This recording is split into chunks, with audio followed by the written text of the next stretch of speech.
আমাৰ নাম নোহোৱা গাঁৱতো পানীৰ টেংকিত জুই লাগিছে আৰু পানীবোৰ পুৰি ছাই হৈ গৈছে।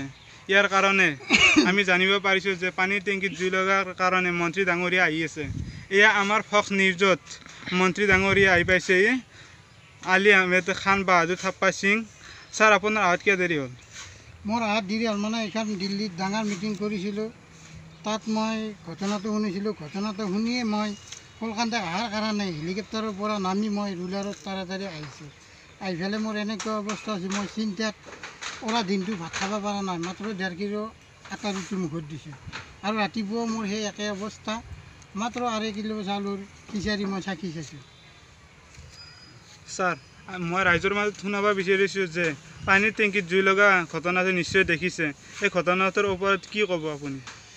এইটো কোনোবাই দুষ্কৃতিয়ে জুই লগাই দিছে, এইটোৰ বাবে মই নিন্দনীয়।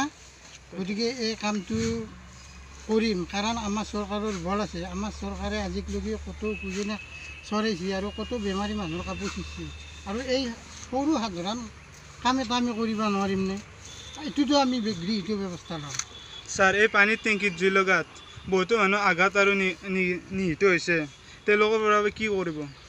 তেওঁলোকৰ বাবে যিসকল আহত হৈছে তেওঁলোকক শোষণ আৰু কবৰস্থানলৈ নিয়া হ'ব, আৰু যিসকল নিহত হৈছে তেখেতসকলৰ চিকিৎসা ইতিমধ্যে ভালদৰে চলি থকা বুলি আমাৰ সংবাদদাতাই কৈছে। আৰু তেখেতৰ যিসকল নিহত হৈছে তেখেতসকলৰ চিকিৎসা একদম পুৰাপুৰি ভালদৰে চলি থকা বুলি মই এইমাত্ৰ জানিবলৈ পাইছোঁ, আৰু ভালদৰে চিকিৎসা চলি থাকিব তেওঁলোকৰ। ছাৰ, যদি ইনকে পানীত 12 মাহত 13 মাহে জুই লাগি থাকে, তেন্তে কানা খৰা লেংৰা ভেংৰাই কি খাই নমৰাকৈ থাকিব? সেইটোতো সহজ কথা। খানা খোৱা লেংৰা ভেংৰা এইবিলাক আজিকালি পেট্ৰল, ডিজেল, মবিল, কেৰাচিন কিমান বস্তু আছে, সেইবিলাক খাই তেখেতসকলে জীয়াই থাকিব।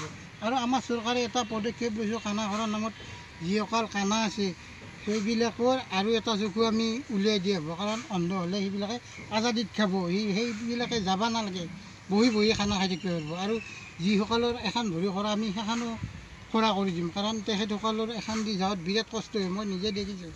গতিকে আমাৰ চৰকাৰেও সেইখনো খৰা কৰি দিব, দি সিহঁতে আৰামছে বহি বহি খাই থাকিব পাৰিব। সেইটো আমি ব্যৱস্থা কৰিম। ছাৰ, আপুনি যে আহিছে, এই ৰাস্তাটো কেনে দেখিছে?